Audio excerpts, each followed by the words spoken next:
Hello, welcome back to another Wisco Fanatics Wednesday. I am by myself today. Tyler is a little busy, so he will not be joining. So it's just going to be me, solo dolo, doing my thing. So to start off, we're going to cover the Bucks 3 games this last week. They went 1-2, losses to the Knicks and the Wizards. They ended up beating the 76ers last night in Philly after visiting the White House on the 8th. So that's pretty exciting. I'm going to cover the Badgers 52-3 win against the Rutgers. And then I'm going to cover the what to watch for on Saturday when they play Northwestern Wildcats, who are always a thorn in the Badgers' side. And then we'll finish up by talking some Green Bay Packers. We got a lot of exciting news. A lot of stuff happening around the Packers. Bakhtiari's back, OBJ news. Aaron Rodgers never seems to know the right thing to say to please everybody, as he was quoted as saying anyway. So let's jump right into it. Bucks versus Knicks. This happened. This was an ESPN nationally televised game, so pretty embarrassing loss overall. They lost 113-98. And it's pretty crazy because they were up 38-19 at the end of the first quarter. Everybody was making shots. Grayson Allen looked like one of the best players in the world, in the league, making a ton of shots. But to end that game, Derrick Rose, starting in the second quarter, he really, really took over. He ended the game with 23 points, 8 rebounds, 4 assists, and he was really the leader. And the Knicks coming back to beat the Bucks at home. Randall also had a good game for the Knicks, 32, 12, and 4. Between those two guys, they had 5 of their 10 three-pointers. So the Knicks really didn't shoot the ball that well. They did kill us on the boards, though. That's really where this game changed. They had 59 rebounds to the Bucks 37. So you can't have that. And the other thing that happened in this game was the points in the paint. The points in the paint, the Knicks had 54 to the Bucks 28. The Bucks are really, really sorely missing Brook Lopez and Chris Middleton. Brook Lopez mainly has a lot of our issues. Last year in this show, Tyler and I talked about maybe Brook was a little slow. But, coming into this year, Brook's missing all these games. We really, really see his impact. We saw it last year in the playoffs. His ability to defend the paint, control everything on that end of the court. And then his ability to stretch the floor on offense. He really, really is a vital piece to our team. So, gonna watch some news and see when he's gonna be coming back. Brook Lopez and Chris Middleton both. Chris should be coming back at some point here pretty soon. He was out with the COVID, and Brook Lopez still out with the back. But I will get into more stats in a second here. The next game was the Bucks versus the Wizards. We lost that game 101-94. Just wasn't a great game. I mean, Giannis had a good game. He's had 2 monster back-to-back games. He had 29, 18, and 5 in this game. Bobby Portis had 13 and 13 rebounds. Grayson Allen had 19 points. And Drew Holiday, 14, 5, and 4. He only shot 6 of 16, though. He's still trying to get his legs underneath him. And that's the thing that you also have to keep in mind when talking about Chris and Brook coming back is, it's going to take them a couple games, maybe a week or 2, for them to get their legs underneath them. So they could really, we can hit our stride. I say if they come back in the next couple of weeks, I say end of December, early January, the Bucks really going to start taking off. At this point, the way that things are looking, I think the Bucks are going to end up as the 3 seed, maybe 4 seed, maybe 2 seed. I don't know if they're going to get the 1 seed. I think that's going to go to the Miami Heat, how it's looking right now. And they're going to be a tough outcome playoff time, but we're still in the beginning of the season. So back to this Bucks and Wizards game, Bradley Beal was really the man in this game. He scored 30 points, had 5 rebounds, added 8 assists. He controlled this entire game. Towards the end of the game, when the Bucks were making a run, he was the one that got the big buckets and the big passes, to secure that win for the Wizards. Montrezl Harrell added 15, and Kyle Kuzma, who is playing amazing over there for Washington, added 15 and 10. I wrote down the field goal percentages for this game because I think it's something that we should watch, from this game, the Knicks game, and the 76ers game, as it's kind of trending upward. The Bucks, the new pieces are getting a little bit more comfortable, knowing where to be the right time. And, we're just getting our legs underneath us, man. So there's no need for anybody to freak out. It's still the beginning of the season. We're, 11 games in, so calm down, right? So the Bucks shot 37 of 94 on regular field goals. They were 10 of 36 on three-pointers. That's It's not going to cut it in a lot of NBA games. I mean, you're not going to beat a lot of people only making 10 3-pointers, and you're shooting 35 to 40 plus every game. That's every team. You know, you got to shoot a good percentage, got to make your free throws, got to control the paint. Those are things that you have to do. The Bucks did out rebound the Wizards 49 to 42. And the assists, the Bucks only had 17 assists, and the Wizards had 24. That tells me that the Wizards were sharing the ball. Everybody was moving. Everybody was active. Everybody was engaged. The Bucks, not the same thing. It's just a lot of Giannis. And, you know, you kind of fill in a Grayson Allen here and there. You fill in a Bobby Portis shot, a Pat Connaughton three-pointer. It's like people don't know the places to be right now. Another thing that I wrote down was the same thing as, you know, the next game is the points in the paint. They gave up 50 points in the paint again. Now, this game they did better compared to the next game where they scored 44 points. But you can't be giving up 50 points in the paint. That's too easy. They give up 54 against the Knicks, 54 against the Wizards. Like, you can't do that. And that's where the Brook Lopez missing is really, really a big thing. Let's go to the comments here real quick. Got a comment. Yeah, my buddy Tyler Wilkins, I call him Schmo. So if you ever hear me say Schmo commented, that's my boy Tyler. He said Bucks need Lopez back, and they really, really do. He's the anchor of that defense. I wrote down the free throws because the Bucks lost this game by 7, right? So, you know the points in the paint, they lost by 6. Now, the free throws, the Bucks were 10 of 18 on free throws. The Wizards were 8 of 13, so they left 5 points at the line themselves. But they won the points in the paint by 6, so they're still plus. The Bucks 10 of 18, we only have 3 players going to the free throw line. Pat Connaughton, 1 of 2. Grayson Allen, 4 of 4. And Giannis was 5 of 12. So as great as Giannis played, he left 7 points at the free throw line. We lost this game by 7 points, you know? So 6 points. That's something, you know. I'm not saying he has to shoot, you know, 12 of 12. But say he goes 11 of 12, you know, and it's a whole different game. But with that being said, you know, if he makes his free throws early in the game or late in the game or in the middle of the game, like, it changes everything else that happened, you know. But hindsight is 20/20, they say. My point is you got to be better at the free throw line. I've always been taught that free throws win games, and they do when you really, really look at it. Yeah, by myself today, James. Tyler's got some personal life things going on today, so I'm riding solo dolo, man. Just covering the Bucks right now. I'll get to the Packers in a little bit. If you're interested in the Odell Beckham Jr. news, and Bakhtiari's back, so that's good news for us. Bucks 76ers, man. This was a good game. This was a big time game for the Bucks. They needed a win. They went on the road. It's a hostile environment. You know, Harris and Embiid are out, but that's still a tough place to play. Going to Philly, those fans are reckless, man. Philly fans are crazy. You know that in every single sport, the Sixers, the Eagles, the Phillies. Philly is a tough place to play. So Bucks going in there and getting that win was absolutely huge for us. With that being said, Giannis Antetokounmpo was the man yesterday. He flexed all his power, his speed, all of his athleticism. He showed it off yesterday.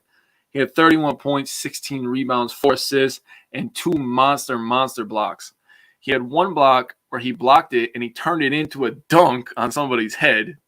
And then he had another block towards the end of the game when we were just trying to, close that game out. And Giannis was everywhere yesterday. Bobby added 19 and 10. Grayson Allen, 25 points from Grayson Allen. Grayson Allen is really, really starting to gel and fit into this rotation. He's making shots. He's playing hard-nosed defense. And, the way that I've always explained Grayson Allen is he's one of those guys that you hate to play against, but you love when he's on your team. He defends you hard for 48 minutes, and he's going to be there every time. And he's one of those guys you're just like, damn, man, you come out of a timeout, and you're just like, damn, man, I'm so tired. I don't want this guy in my face no more, So Grayson Allen is awesome on our team. He's going to be a huge pickup, especially when we get a guy like Dante DiVincenzo back. We've got both of them just hounding you off ball, on ball. You got Drew doing his thing. You got Giannis protecting the paint. Brooke, Chris. I see, the method of madness in the offseason, that Mr. Horst had in mind. Semi Ojeleye, also a guy, he was an underrated free agent signing. Yeah, I can't wait either. My buddy Schmo said I can't wait till Dante back. I love Dante DiVincenzo. I appreciate his hustle. That's why I love Bobby Portis so much. People in Wisconsin, man, we're hard nosed people. You know, we're bucket and pail kind of people, man. Like we appreciate hard workers. So guys like Bobby Portis, that's why we love Bobby Portis. He shows 100% hustle. That's why we love Dante DiVincenzo. You know, and that's why we love Giannis. He puts his heart into everything, every minute, every second. And yes, he did. Semi Ojeleye was 4 for 4, 3 of 3 on 3-pointers, and limited playing time. But he added 11 points and 8 rebounds. The Bucks as a team really, really rebounded much better yesterday, grabbing 52 rebounds. They had 21 assists, so more people were getting involved. They were 15 of 39 on threes, so you're shooting a higher percentage. Like I said, you got to make more than 10 threes. And, you know, overall in field goals, they were 44 and 95. That's 46%. You know what? When it comes to playoff time, you can deal with a 46% because you're gonna hold them to 40, 45, 44, hopefully. So 46% is a good clip. We don't have two of our main guys. So overall, the Bucks are starting to trend up. They're starting to play a little bit better. It sucks. You know, that Knicks game was a tough pill to swallow, man. Watching that game, you know, and they just allowed them to come back. I mean, only 4 Bucks scored in double digits, and that includes Drew Holiday with 10. I mean, Nwora at 13. He started to fall apart there in the fourth quarter. Allen added 22. Basically, all his points were in the first quarter, and Giannis with 25. He had to earn all 25. You know, when you watch Giannis is one of those guys where, like, he can just drop 30, and you're like, well, I'm not surprised. It's Giannis. He's going to have 30 points, right? So, that being said, like, you know, sounded redundant a little bit, but the Bucks are playing better overall. So now we are going to switch over to the Badgers versus Rutgers. This was a really, really great game. Excuse me a second while I flip over my notebook, get to my notes here. This was a really, really great game to watch if you're a Badger football fan, which I am. I sit down every Saturday, you know, after work. I come home, and I just look forward to watching the Badgers defense do its thing, right? We have the number 1 defense, the number 1 rush defense in the nation, and number 1 overall defense. This might be the best defense that, you know, we've had at Wisconsin, you know, and that's pretty goddamn impressive in my opinion. So the Badgers versus the Rutgers was just an absolute slobber knocking. You know, like I said, we won 52-3. It was a 5th straight win for Wisconsin. Also the 5th straight game that Grayson Allen, you know, the budding star on the Badgers, went over 100 yards. So Tyler said, not much of a game, just straight up murder them boys. 100%. Take a drink real quick. I don't hammer beers like the rest of the podcasters. I'm on a little bit of a health kick. So water is my drink of choice tonight. But Grayson Allen, you know, he's been going over 100 for these last 5 games. The Badgers have been winning. It seems to be a physicality thing that we brought the physicality back into our offensive line. That's my personal opinion. It's not a hot take. That being said, let's get into the stats. I am going to get into Mertz, but I'm going to get into the other stuff first because I got a lot of stuff to say about Graham Mertz.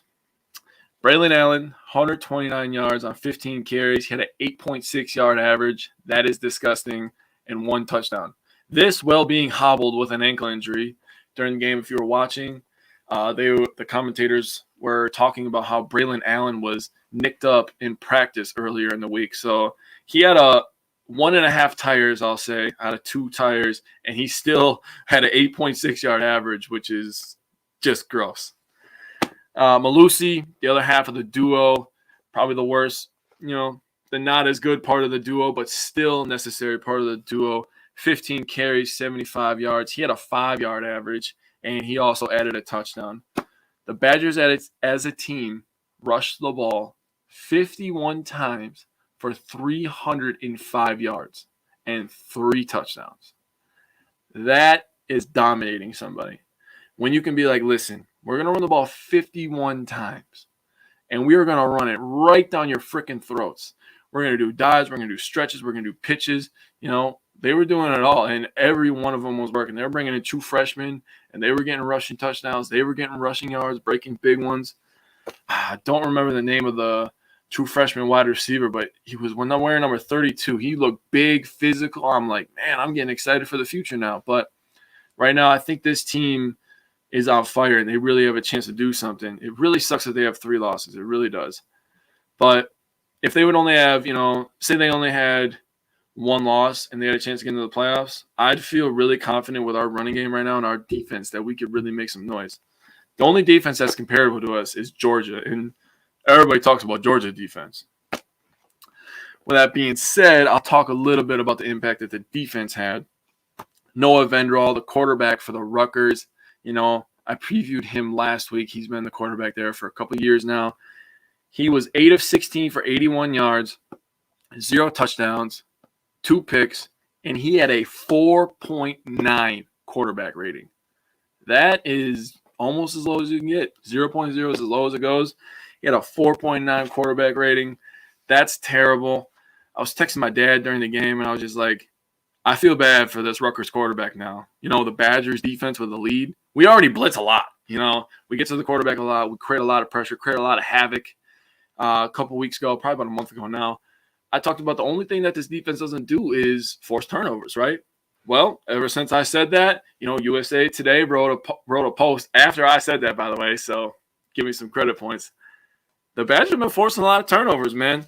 It was 3-1 in this game. So, again, they won the turnover battle. They win the turnover battle. They run the ball. This Badgers team is very, very hard to beat. Isaiah Peshko, he's their running back. He's been the running back for a couple of years now. He's a pretty good player, actually. He had 9 rushes for 55 yards. He had a 23 long. So, he almost had a long run as much yards as the Badgers give up on an average for the game, which is crazy. A 23-yard run is, that's a little over half of what they give up.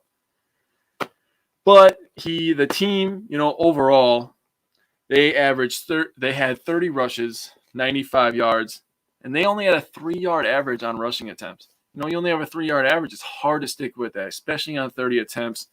You leave your quarterback back there to just get killed, And that's exactly what happened in this game. He got whacked up. He came out of the game. He was a tough guy.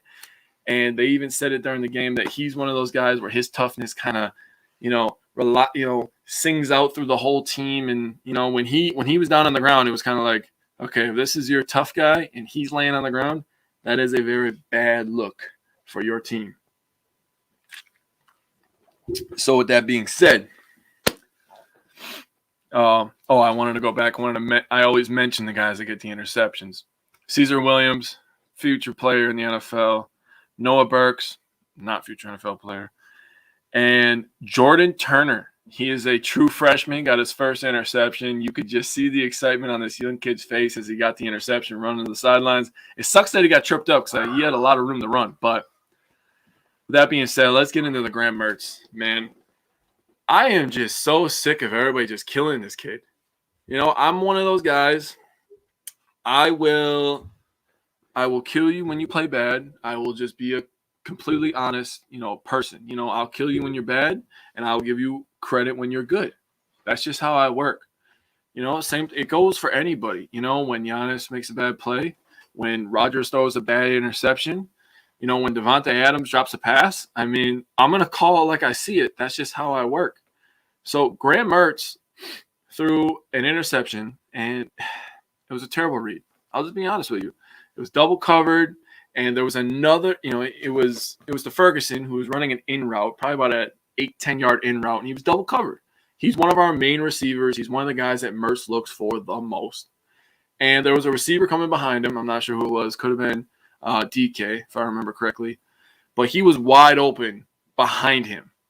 So this is part of the progression of Mertz, is being able to, and he's gotten killed so many times blindside, and he's thrown so many interceptions, so he's already putting pressure on himself.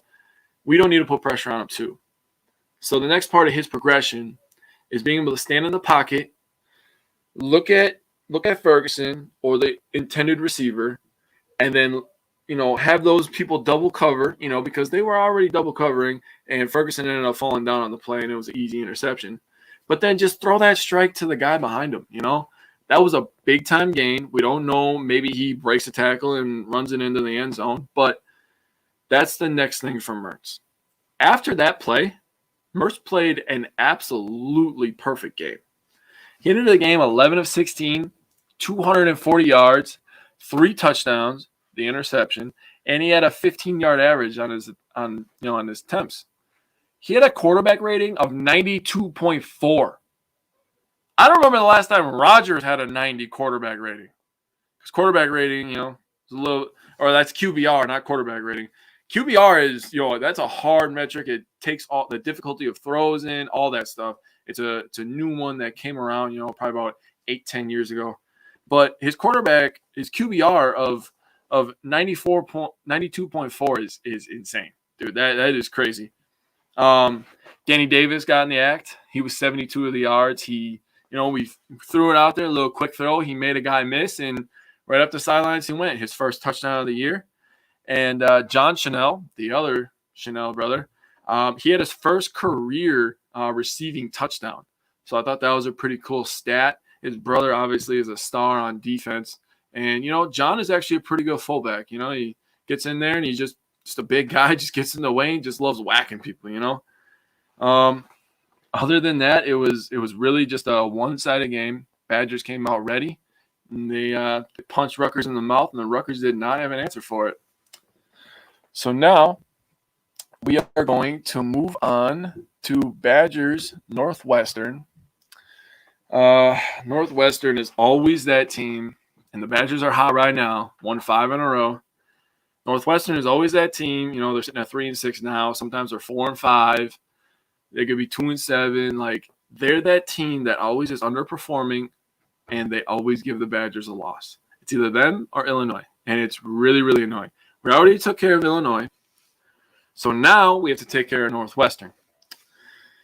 This game is in Madison. 11 a.m. game, ESPN2, the over-under. I always say this part for people who bet. The over-under is 41, and the Badgers are favored by 24.5.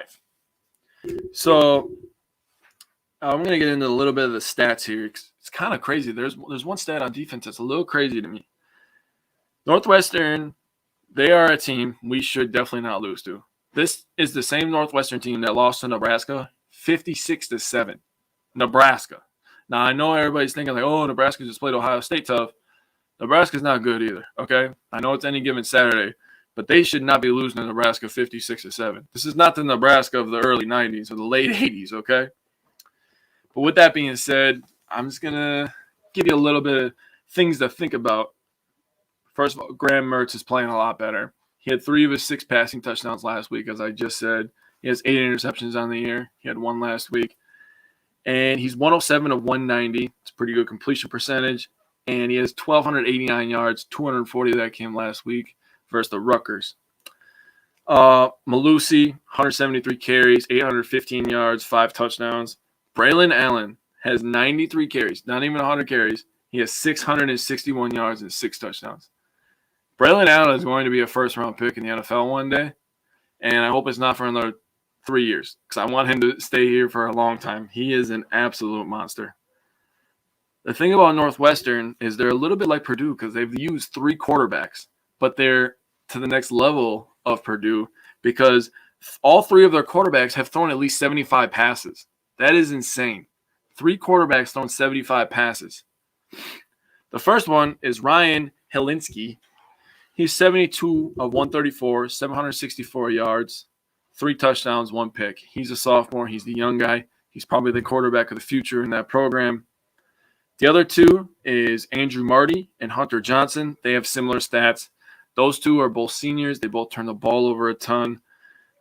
Marty is 46 of 76, 514 yards, 5 touchdowns, 3 interceptions. And Hunter Johnson, 45 of 75, 424 yards, 4 touchdowns, 4 picks. So on offense, they got no quarterback. They haven't really made a decision on that. It might be Hilinski now at this point. I have not watched a Northwestern game. Going to be honest with you. I don't tune in to watch bad college football. College football to me is not like NFL football where I watch every game. I will watch the big-time matchups, and I obviously watch every Badgers game. But having 3 quarterbacks throw that many passes really just shows that you don't have a quarterback. You don't have a guy that you trust, for 4 quarters. And that is something that this Badgers defense can definitely capitalize on. Get to them early, force the issue. You're back home. Let's see what you can do. The thing that really, was crazy to me is the leading tackler on Northwestern. His name is Chris Bergen. He has 103 tackles already. The leading tackler on the Badgers is Sanborn with 50. Some guy on Northwestern has 53 more tackles. That's insane. The gap, the next guy was like 44. So this guy really, Chris Bergen, is the guy to watch for. He's the guy that's going to try to stop the Badgers' run game. So we really got a key on him, get him out of the hole, and we might have some pretty big gains. They don't force a lot of turnovers. I mean, they forced eight fumbles, and they have 4 picks.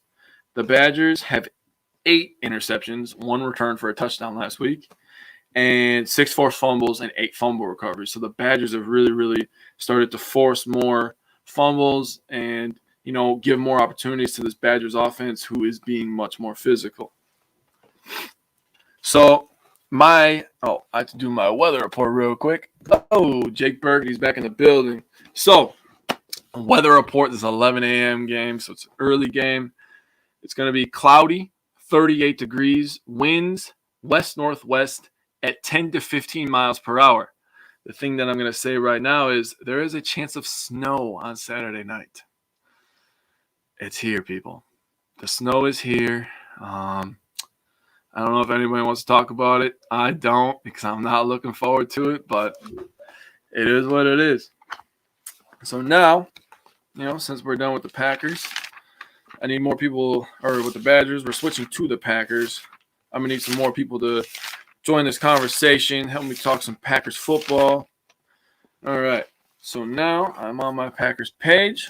We are going to talk Green Bay versus Kansas City. Here we go. What a game that was on Sunday, huh? Stressful. The things that I came out thinking. This is how I'm going to handle this.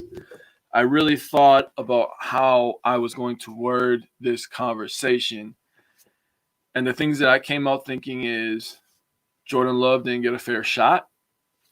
The defense, right now is good to very good. If we get Jair and Zadarius Smith back, it is definitely 100% Super Bowl caliber.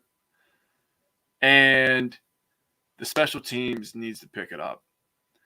I mean, Crosby, missing field goals, and I know we have a new long snapper, which I don't know what that's about. Why did we get rid of the old one? I didn't think there really was a problem. But Bajorquez having problems, turning the ball, so the laces are the right way, the ball's the way that Crosby likes it. I mean, that should all be stuff that's figured out in practice, you would think, right? So, I mean, that's just me, I guess. But I'm going to give you guys my 3 stars for the game, and I will break down Jordan Love in a second here. So my number 3 star was a guy that did not get the ball enough, was A.J. Dillon. He had 8 carries, 46 yards. He had a 5.8 yard average. I do not understand why you're in a game on the road, because punter had the snapper in LA. Oh, yeah, I know. But still, that doesn't – why did we get rid of the old one? He was doing just fine.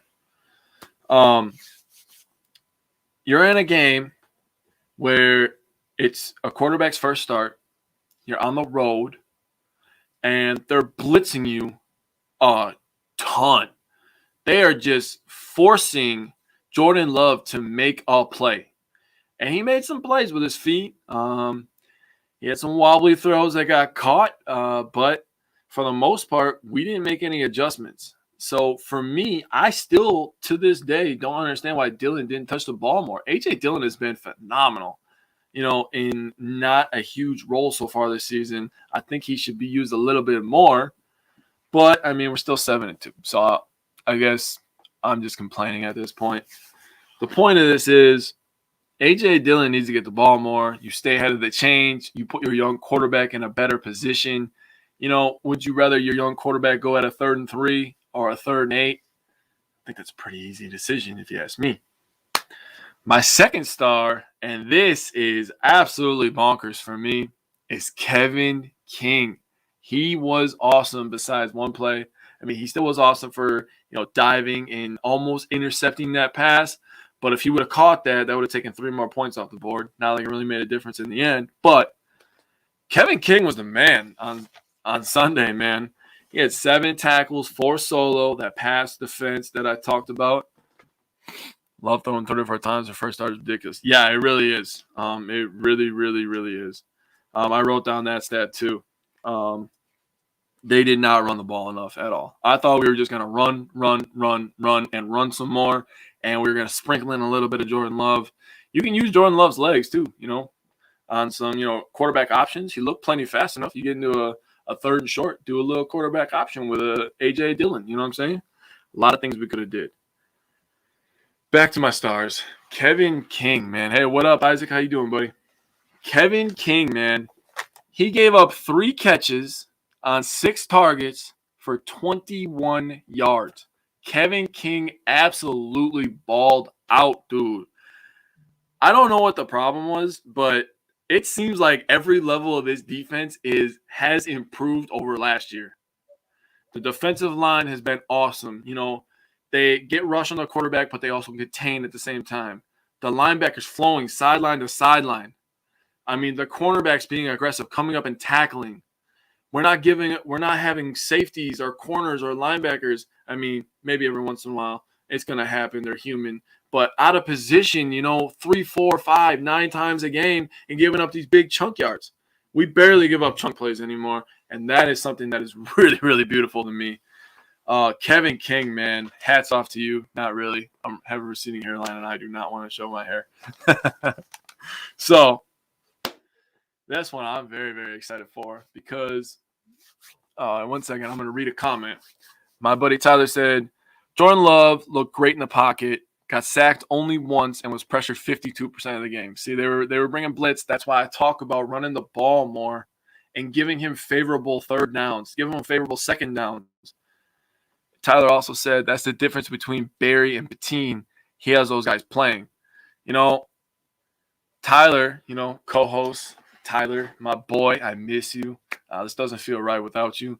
But we went to the first Packers practice, and earmuffs if you have kids, I'm going to swear. Because the first thing I ever heard out of Barry's mouth was they were setting up the defensive drills, right? And the cornerbacks were in an area, linebackers, D-line, like they always do.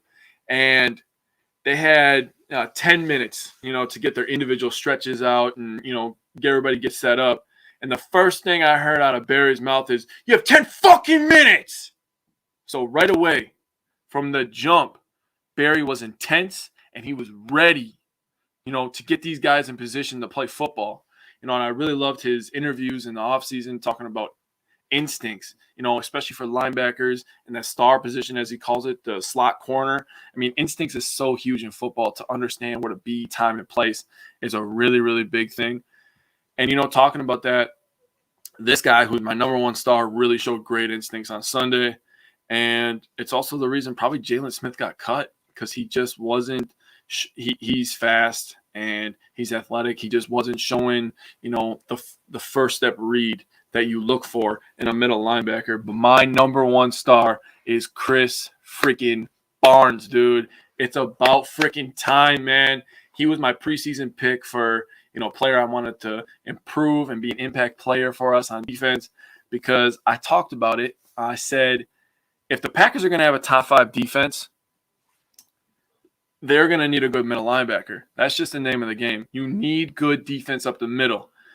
And Kenny Clark has improved too, by the way. But Chris Barnes, I really thought he was going to be that lead guy. I thought he was going to be what Devondre Campbell has been for us. But now that we have Campbell playing at his high level, still the number 1 rated linebacker on Pro Football Focus, Chris Barnes, if he can just bring what he brought on Sunday, will just be nothing but a blessing. And, my buddy Tyler pointed it out. Isaac pointed it out. Dude, that hit he put, oh, my God. I haven't seen a hit like that in an NFL game that wasn't flagged in a long, long time. They let those 2 boys run into each other and just create a massive impact, man. That was exciting to watch. It was awesome to watch Barnes chase that down and just holding the 3 points. And that was after the punt went off of Malik. I believe it was Malik Taylor's foot, if I was wrong. Yeah, Darrell Williams isn't small either, and he smoked dude. That was the best hit I've seen all year from anyone this year for Packers. Yeah, easily the best hit from a Packers player this year. That was a hit, man. That was an NFL linebacker tackle. That was like when you watch Ray Lewis play back in the day, and I'm not saying he's Ray Lewis, but you look up Ray Lewis highlights to watch him literally, rip people's heads off their body. And that's exactly what Chris Barnes tried to do. And that's what I love. So Jordan Love, I want to break it down a little bit more. And before I talk about Love, I'm going to show Mahomes' stats here.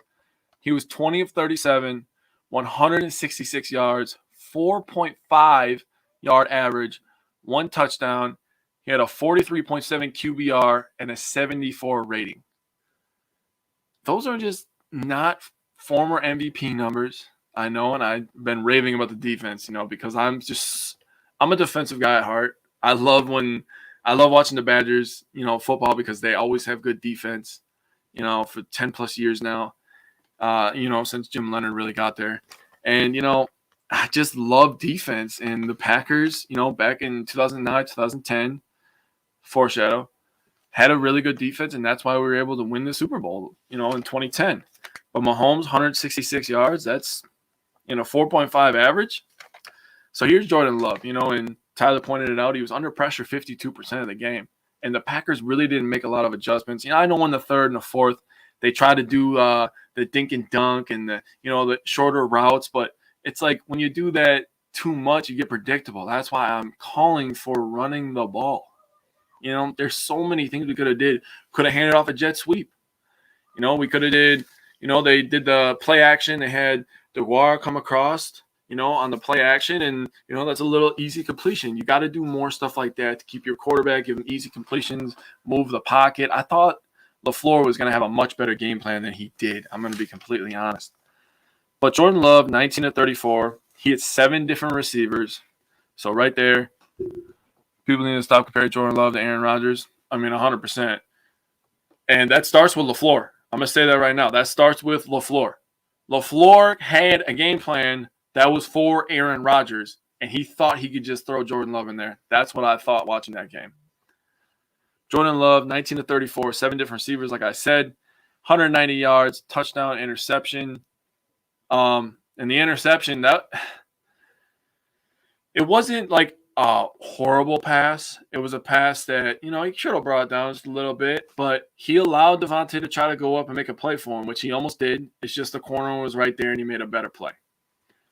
But Love at a 27.4 QBR and a 69.5 quarterback rating. The 19 to 34, he did have some really, really bad passes. Said lack of first team reps hurt Love. Him and Tay had no chemistry or connection at all. Yeah, the timing was just off. There was 1 third down where Devontae was on the right, and they came in and they blitzed. Love is a young guy, man, and no live action is really where it hurts you is seeing the blitzes, and recognizing the coverage right away. So there was a lot of free blitzers coming in where Rodgers is able to be, hey, watch him, check over here, you check here. Like Rodgers, people used to watch Peyton Manning. When I was younger, Peyton Manning controlled the entire game.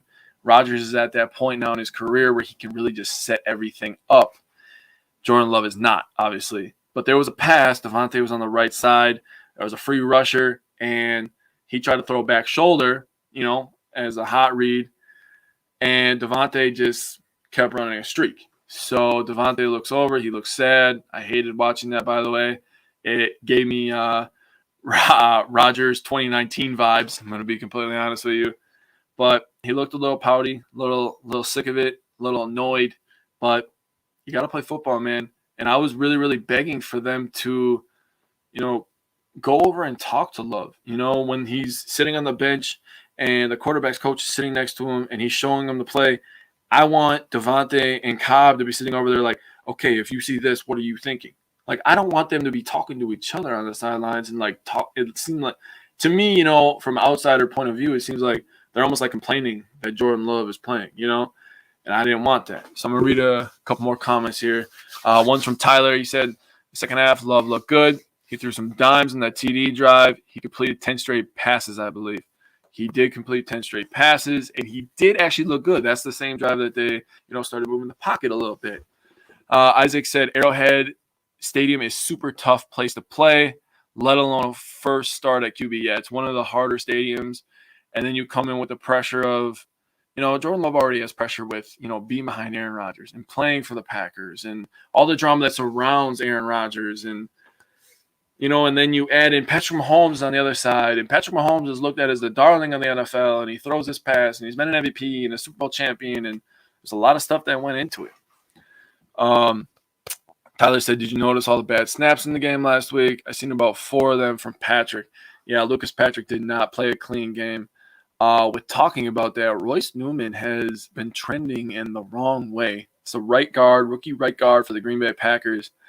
I was looking at Pro Football Focus, and I do not remember the other 2 names, but I do remember this part is that he got the 3rd lowest Pro Football Focus grade for a rookie right guard in the last 10 years. The 3rd lowest. That's bad. Played a bad game, a lot of missed blocks. When Rodgers got sacked, 2 out of the 3 sacks that Rodgers got sacked in the Bears game, Newman messed up on those 2, so he's really going to have to step it up. But we got some good news for the offensive line coming up here.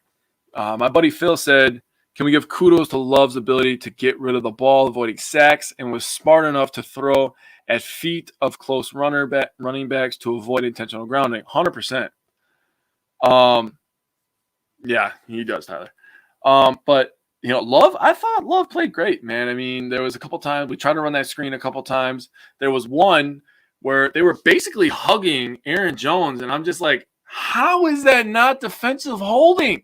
That would have been an automatic first down for one. I mean, I believe we ran that play on 2nd down or 3rd down, if I remember correctly. But they ran that screen, and the defensive tackle literally just went like this, bear hugging Aaron Jones, and just brings him to the ground. And there's no call. No call at all. Jordan Love then has to freestyle.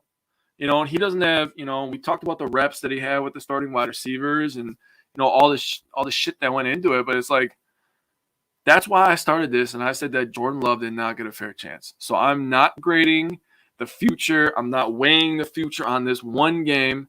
I would love to see Jordan Love, have a few weeks of practice, few games in, get the reps, get the timing down, play at home, There's a lot more factors that go into it where I'm not going to judge a guy in his first start, but I thought he played okay. He said, I remember them running only like 4 screens, and one was a wide receiver screen. We didn't run enough of those.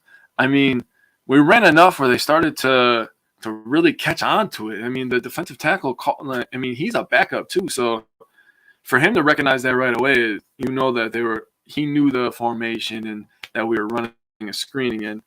So it's a lot to take away from Kansas City and Green Bay. There's the Packers, man. There's just always drama with the Packers. It's crazy. It never goes away because we have a guy named Aaron Rodgers. And Rodgers made news last week.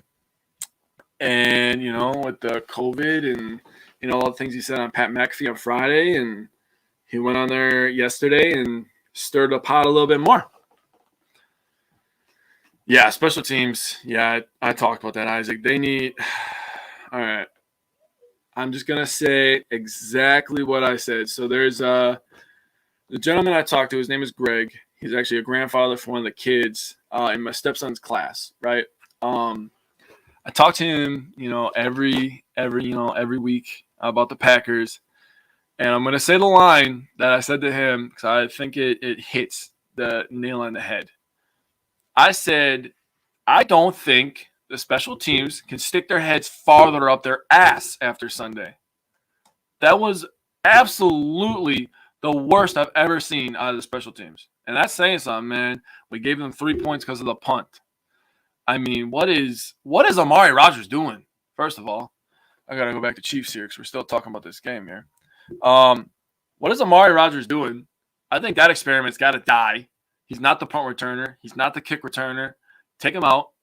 If it was me, I would absolutely 100%. They just call fair catch most of the time anyways. You put Randall Cobb back there, he's sure-handed, and he knows how to catch a punt. He knows how to call red. He knows when to run up and grab ball. Special teams is worse. Yeah, 100%. I mean, like I'm saying, put Randall Cobb back there. He's sure-handed. He's smart. He's a vet. He's just got to get the ball back to Rodgers after the defense does their job, right? And then the kicking of the field goals, man. I mean, to switch your long snapper, a week before you play the Chiefs and Jordan Love starting. I don't understand why Bajorquez is having problems in week 9 how to turn the damn ball on a field goal. You've been doing it all freaking year for us. And then when you switch long snappers, it can be a millisecond later or a millisecond earlier. And all of a sudden that messes with Crosby's timing. And these guys are like machines, man. They like to do the same thing every time. I don't know if anybody's big bowlers in here, but my dad is. So my dad and my uncle Mike are, and I've been around bowling my entire life. So when they taught me bowling, they told me to be like a machine. Do the same arm swing every single time. Same release, same spot. And if you hit your spot where you strike, you'll get a strike every single time. That's how it works. Same thing with kicking. They like to be like a machine. They're like a pendulum. They like to hit the ball at the same time, do the same steps. Everything is on a timing mechanism for kickers. So if you change the long snapper and the holding, that's everything that's changing the timing and everything, and that's messing with Crosby, who already had a terrible game against the Bengals. Man, Isaac, you and me both, man. Isaac said, I'm just going to show this comment real quick because, man, I feel the exact same way. Pay me the vet minimum. I'll go out there and be the kick holder. 100%. If you tell me to hold the damn ball, spin it a certain way, I can do that. Sounds pretty easy to me, man. I mean, I'm sure in a line of fire, it's a little bit more difficult with people running at you, but you got one job, man. Catch, boom. I can do that all day. That's just the special teams gave up 9 points. The Packers lost this game by 6 points. That's the game right there, man. Isaac said, right, I said I would attempt to tackle Henry for vet minimum. Yeah, we're not going to get into that conversation on here. Yeah. I'm sure you could tackle him now. I'm sure you could tackle Henry right now because he's not going to be moving too fast. But I don't know about fully healthy Henry, buddy. That's pretty crazy to me. All right, let's get into this Packers and Seahawks game, boys. This is going to be a good game. Packers and Seahawks is always drama, man. First of all, I want to get into the practice. Bakhtiari off the PUP list. Today was a deadline, and sure shit, he came off. He was practicing today. Same thing with Kenny Clark. Kenny Clark left the game. And, yes, sir, Bach is back, baby. Kenny Clark came back to practice. Back injury. He left against the Chiefs. And I want to give a shout-out to Jack Heflin for coming in. Undrafted rookie out of Iowa, playing his ass off. And another thing that was pretty good news, one of my favorite players, man. Jair was at practice today. The first time since week 4. He was seen chatting with Zadarius Smith. I love Jair Alexander. I love his swagger. I love the lockup that he does behind his arms or his back with his arms. I mean, it's all good for me, man. I love Ja. I got 2 of his jerseys upstairs. So Tyler just came in with news about Odell Beckham. This is why I did Packers last, hoping that Odell would sign during the show. He said, OBJ to Seahawks is heating up. It sounds like, I don't know what's taking him so long. Yeah. Odell, there's been a lot of news about that. I will get into that in a sec. So, more about this game. The Seahawks are 3-5, but obviously, they've been without Russ forever. Like I said, the Packers and Seahawks is, it's been a pretty good rivalry for the last couple of years. The Packers have won 4 out of 5 versus Seattle, though. The one loss, I believe, was a Thursday night game back in 2018.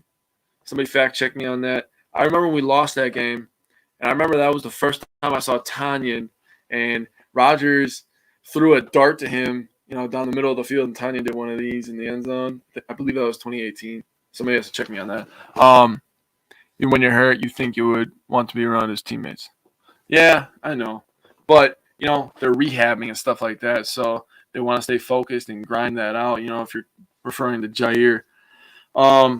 So Packers Seahawks. The Packers right now are favored by 3. It is a 3:25 p.m. Central Time game, and we have Romo and Jim Nantz calling the game. I love Romo and Jim Nantz. I don't know how everybody else feels, but I love when those guys call the game. They're really, really fun to listen to. So I'm really looking forward to them calling this game. Sounds like Russell Wilson's going to be the starting quarterback for the Seahawks. And it sounds like we might not have Aaron Rodgers. So I came up with 2 different things. I always write down all the total yards, pass rush, and points. So I wrote down the game plans that I think that should happen, with either quarterback, Rodgers or Love starting. So Aaron Rodgers comes back. If he's Aaron freaking Rodgers, you go normal game plan. You let Rodgers sling it. You let him make his checks. You do what you do. You're the Green Bay Packers. If Jordan Love starts, please, for the love of freaking God, run the damn ball. Please. I need more running. I need more A.J. Dillon. I need more Aaron Jones. I thought Aaron Jones was going to go crazy last week. And I need you to involve all parties. And with that being said, I need all parties to involve themselves. You heard all week, we got your back. They're tweeting about this, blah, blah, blah. Got your back, Jay Love. The defense played well, but the special teams didn't do nothing. They really lost us that game. The offensive line, I'm really looking at. Bakhtiari is practicing. He's off the PUP list. If he can come out and he can play, that would absolutely be a huge boost for us. It makes sense for him to return at home. I don't know about you, but it just makes sense to me. Tyler said, if we sign OBJ, that will be the first-round wide receiver Rodgers ever had, and we'll throw a TD to. That is a fact. If you don't know any of the news on OBJ, he is considering – it was reported that he was considering the Saints, Packers, and Chiefs, and now I guess the Seahawks are in on that. So that's definitely something to watch for. If Jordan Love starts, I talked about that. I talked about Bakhtiari coming back. So I wrote down 2 score predictions. If Rodgers plays, and I went through all the games and, the point totals, what they score, what they give up. If Aaron Rodgers plays, the Packers will win 27-7. Or 27-20, sorry. 27-20. If Jordan Love plays, I still, looking at these rankings, the Seahawks are at their 31st in total yards given up. They're 28th in pass yards given up, 25th in rush yards given up. They give up a ton. Oh, and Patriots, I guess Tim is saying. Jordan Love plays. I still feel confident that the Packers can pull this out. So I predict, if Jordan Love plays as a starting quarterback on Sunday, the Packers will win 20-17. I want to hear some score predictions in the comments here. But I have with Rodgers 27-20, with Love 20-17. Now, let's get into this, Odell Beckham Jr. situation. I have a couple quotes. I saved them on my phone, so you have to give me a sec here. I saved them on my phone. A couple quotes from Davante Adams. So Davante Adams on how high his hopes are that the Packers are going to sign Odell Beckham Jr. He said, they are pretty high. I'm not going to lie. Now another quote, Davante Adams on what would happen if OBJ signed with Green Bay. He said, he had 1 catch for 6 yards in his last game. I can guarantee we can get him more than that over here. Can you guys just imagine? Imagine with me real quick. Now, I don't know if any of you watched the video that his dad put out that started all this beef with Baker and the Browns, but Baker definitely been missing Odell a lot. I watched a ton of Browns games. The Browns are a fun team to watch, first of all. They're an up-and-coming team. They got a lot of names over there now. They're starting to get a lot of free agent signings. And talking fantasy football, I have a lot of their players on my team, so I was interested in those games. He missed Odell a lot. I have Odell in 2 leagues, and Odell's very much been a disappointment since being with the Browns, and everybody keeps sharing the video of when Odell was shouting out the Sheboygan. I actually lived in Sheboygan when that happened, so that was pretty crazy to me. Tyler still stays over in Sheboygan. I do not miss it. I'm over in Neenah now, much better city. But back to the Odell news. Odell Beckham Jr. with Aaron Rodgers is absolutely insane. You got Davante Adams, right? He's the best receiver in the league. He's going to get the double coverage. You got Aaron Jones and A.J. Dillon in the back. And you got Aaron Rodgers with that ball placement. You got LaFleur calling plays, which most of the time he is very, very good. He gets hidden behind Aaron Rodgers' talent a little bit. But when you have a top guy, I personally think right now that Rodgers is probably the best quarterback in the league. He's definitely top 3. There's not 2 quarterbacks I would take over Aaron Rodgers for my team. Maybe that's just me. I don't know. I'm being a little bit of a homer, but Aaron Rodgers is the man. But you got a guy like Odell with his speed, his athleticism, his catch radius, and a guy like Rodgers that could put the ball in a spot where only Odell can make a play. That's something that, is really, really intriguing to me. Take a little bit of pressure off Devontae. You can't just double Devontae anymore once Odell starts getting 7 catches for 112 yards and a touchdown. All of a sudden you got problems, man. We haven't had a good wide receiver duo since Jordy, man. Really, when he tore his ACL in Pittsburgh in that second preseason game, man. I mean, that was devastating. That was when Devontae was forced to step up. He was pretty bad that year. But since then, Devontae's been pretty goddamn good.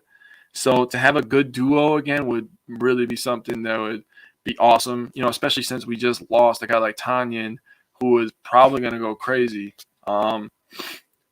later on in this year. Now we get another guy like Odell that can really, catch everything. He can do everything. He really can. My buddy Tyler said Odell can do everything he can. I've been a fan of Odell for a long time now. I think he's an ultra-talented player, so we can get a guy like Odell that would really, really be something that'd be awesome. Getting a guy like Bakhtiari back off the PUP list. This Packers team, for everything that they've shown, I mean, we're 5th on defense in total yards. We're 22nd in offense. So kind of flip-flop from last year where we were 1st and we were kind of middle of the road on defense. This Packers team is only going to get better. He said, what number would you want him to wear? I mean, him taking Lazard's number in the middle of the year, that's pretty weird to me, gonna be honest with you. So I don't even know if number 3 is retired in Green Bay history. I should look that up real quick.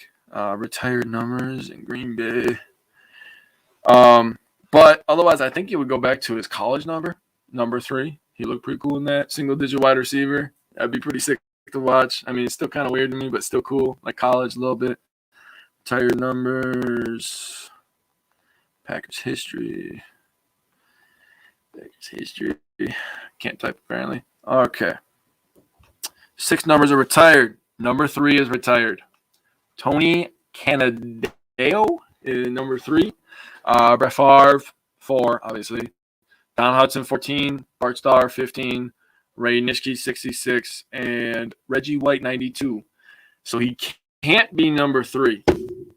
So he said, I want him to wear number 1. That would be nasty. That would absolutely be nasty. Either way, I just want him to be a Packer, honestly. For a long time, I really pushed it to the side and I denied it because, we were in on the Gilmore news. We were in on the Jalen Smith news. We got Jalen Smith. Way back in the day, there was talks about us getting Calvin Johnson. There was talks about us getting Randy Moss. There's talk, when Julio was made available, there was talks about us getting Julio. Like, the Packers are always in that conversation because we have an Aaron Rodgers. And, there's always drama. Rodgers is always talking. He wants more talent around him. He wants this. And we know Rodgers is a superstar. He's a bona fide, stud.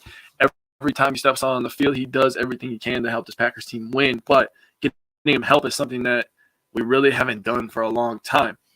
So I want Goot to be aggressive. We can't really go over the vet minimum, for money. But, you can give Odell, your word and be like, listen, you play well. We're going to bring you back. We're going to bring Devontae back. We're going to run this thing back next year. You tell them, you come for vet minimum. You're still getting paid your $8 million by the Browns. You're still making your money. But you come here, we're going to compete for a ring, man. He goes to the Seahawks. I don't see them competing for a ring. He goes to the Saints. I don't see them competing for a ring. Patriots, same thing. Those teams are not real contenders with Odell or without Odell. The Seahawks are not scary to me. Their defense doesn't get enough stops. In the playoffs, that will kill you. The Saints, they don't have a quarterback. So you go from Baker Mayfield and you literally downgrade to Trevor Siemian with Jameis Winston it makes sense. Just Jameis is okay. He's probably in the same tier as Baker in some ways. And, you go home. I mean, we can't afford to lose OBJ like we did Moss last time. Yeah, I agree with that. I'll show that comment real quick so people can know what I read. My buddy Tyler here. You come to the Packers. The Packers are Chiefs, and the Chiefs defense has been terrible. Patrick Mahomes hasn't been the same, but you'd be willing to bet that the Chiefs is a better Super Bowl contender than the Seahawks, who are in a tough division. They're 3-5 at this point in the season, so they got a lot of digging to try to make the playoffs. The Saints, who have Trevor Siemian at quarterback, they got a nice defense over there. They still got Alvin Kamara. Michael Thomas is not coming back this year, but they would still have some weapons. The Saints are not a real Super Bowl contender. The Patriots, with Mac Jones at quarterback, I'm sorry, you're not going and winning a Super Bowl with a rookie. You better have the best defense and the best run game in the whole damn league, and they got neither of those. The Packers and Chiefs is really the Chiefs' only team that could possibly win from who is interested. Yeah, I agree. I mean, Chiefs and Packers is really where it's at. We're going to find out if he wants money more, if he wants to win. Oh, yeah, Isaac brings up a good point. My buddy Isaac said red zone defense has been better, but needs to work hard coming up. Schedule gets tougher against good offensive units. It's funny you say that. I believe we play the Vikings next week, right? I think we play the Vikings next week. And we're going to talk about the Vikings for a second. We're not going to make jokes because we're not those kind of people. But Packers do play the Vikings next week. Vikings got their own drama going on. I mean, I talked about how the Packers have some drama. But the Vikings got their own drama going on right now. They got this Dalvin Cook stuff going on, and you're hearing a whole bunch of different things from it. He beat up his girlfriend beat him up. I mean, there's just a lot of stuff going on in Minnesota. They're losing games, they're giving up leads. I mean, Vikings are just not looking too good, in my opinion. They're not looking scary. So that's, I'm saying this because, Isaac said the thing about red zone defenses. I mean, I believe after that, I think we play the Rams in week 12. And then we got a bye, and then we play the Bears. And Justin Fields has looked better the last couple of weeks. I actually just got my tickets for that game today, so I'm pretty excited about that. Yeah, Seattle got Carson back. Yeah, that does suck. Yeah, so I'm going to that Bears game. I'm really excited for that. I hope that we have a wide receiver duo of Odell and Devontae. Talking about my boy Isaac, who I'm showing right here. He's actually coming to his first game, that Rams game that I was just talking about. He's coming to Lambeau. His first ever game is against the Rams, and that is going to be a mega matchup. That's going to have a lot of playoff implications in it. So that's going to be an awesome game. I'm looking forward to meeting Isaac, who's a fan of the show, and he's also one of my friends, from a group. Man, I'm really excited to see you, and I'm excited that you get to see Lambeau. If you have never experienced Lambeau, people, I'm telling you, man, it's seriously one of the most beautiful places on the world. This is coming from a guy who lives and breathes sports, though, so take my opinion how you want to take it. The first game I ever went to, I actually went with co-host of the show, Tyler Schicker. We got tickets from my dad's friend. We sat 50-yard line, 7 rows off the field, and you really can smell the grass. I am not shitting you. People say that as a joke, but you legitimately can smell the grass from the first 10 rows. Going to be OJ's biggest fan when he signs. Yeah, maybe he is. Maybe he is, Tyler. Maybe he will be the biggest fan.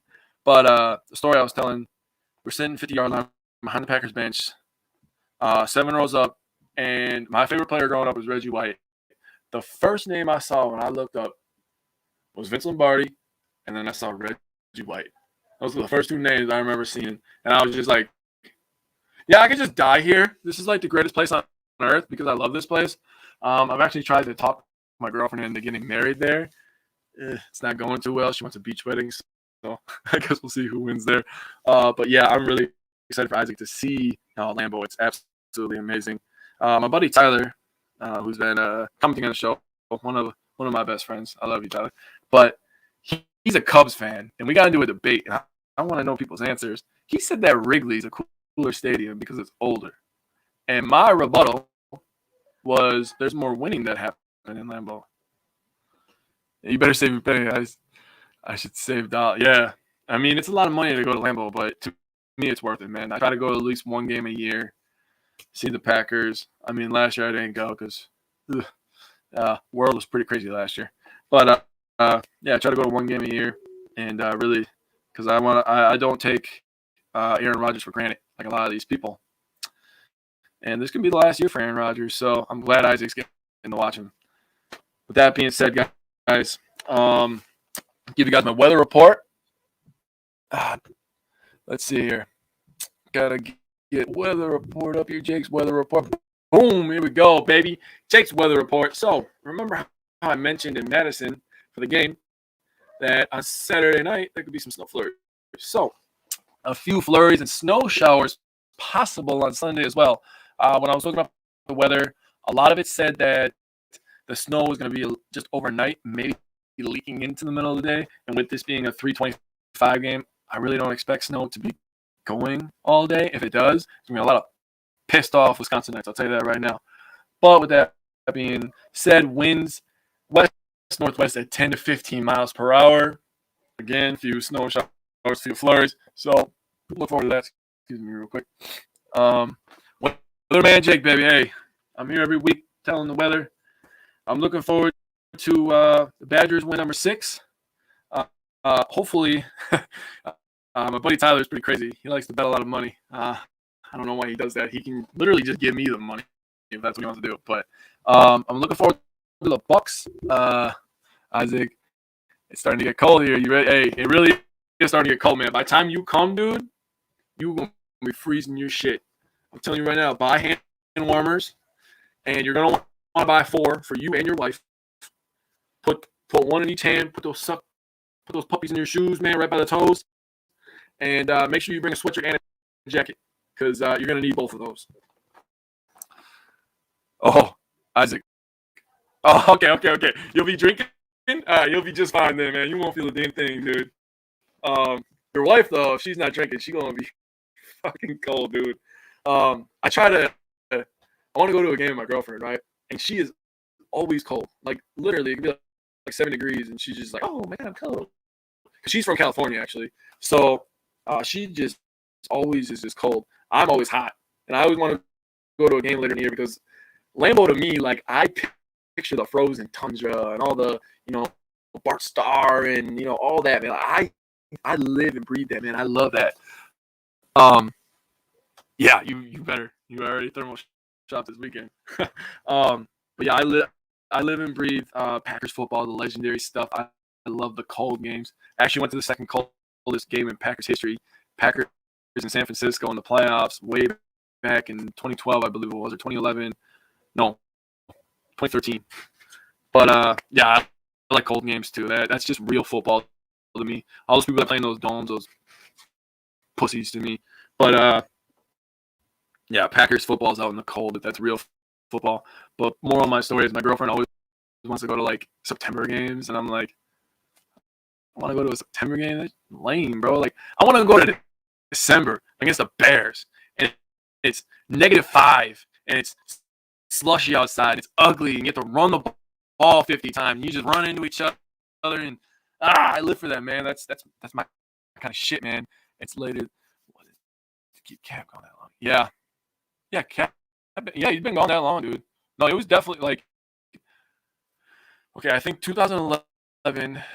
God, who did we lose to? I don't remember who we lost to in the playoffs, but that was the year. 2011 was the year after we won the Super Bowl, and we were 15-1. We lost in the divisional round. It wasn't that year.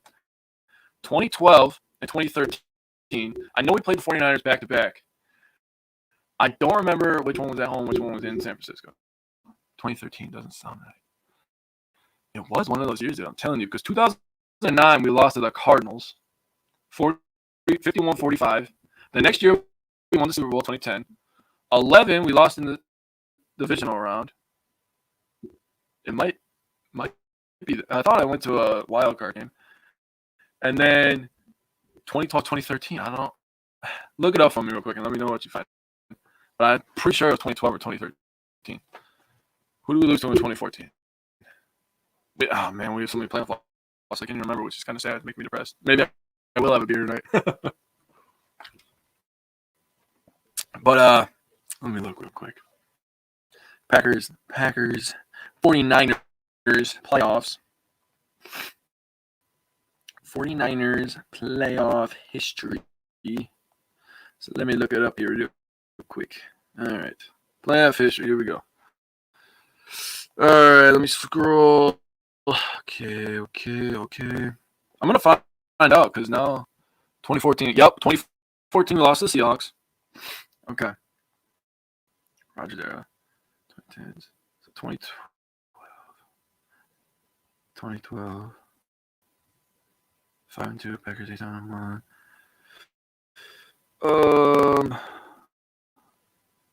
I'm pretty sure it was like 2013, dude. Like, I think I'm spot on with that. See? I know things, man. I know things, dude. Just gotta trust me sometimes, dude. This thing up here is big, man. And it's like 75% Packers, dude. That's all it is up there. Packers and telling myself to get up and go to work at 2:45 in the morning, you know? I mean, that's all it is up there.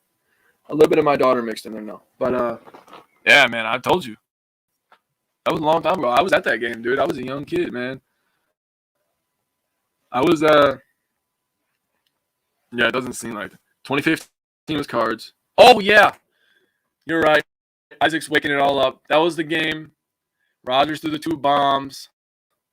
And then we lost Larry Fitzgerald. You know, he's 150 years old, but he gets to run 80 yards on the freaking field because Carson Palmer throws a 3-yard out.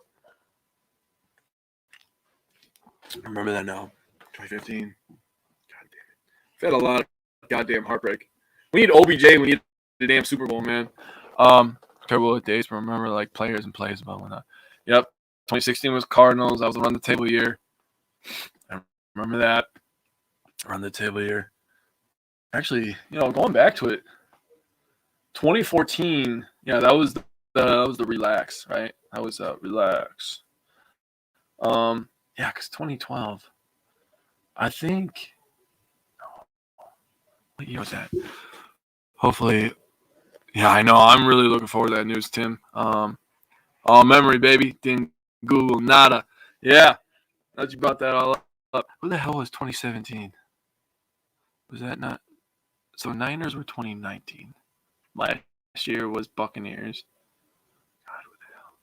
I can't remember it now.